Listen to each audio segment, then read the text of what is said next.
আমরা এখন অবস্থান করছি ঝিনেদা জেলা শ্যামপুর এলাকায়। এখানে একটা ফুলের বাগান। এই আসসালামু আলাইকুম।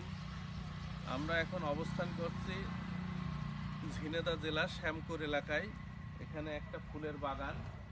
এই ফুলের বাগানটা হচ্ছে আপনার পুরা ঘরের ভিতরে, ওপরে ছাউনি দিয়ে ঘর করা, আর বিস্তীর্ণ এই ঘরের ভিতরে বিভিন্ন প্রজাতির বিভিন্ন কালারের ফুল এখানে আছে।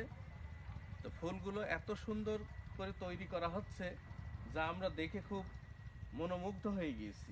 এবং আপনারাও দেখেন একটা ঘরের ভিতরে কিভাবে উন্নত পদ্ধতিতে ফুলের চাষ করা হচ্ছে।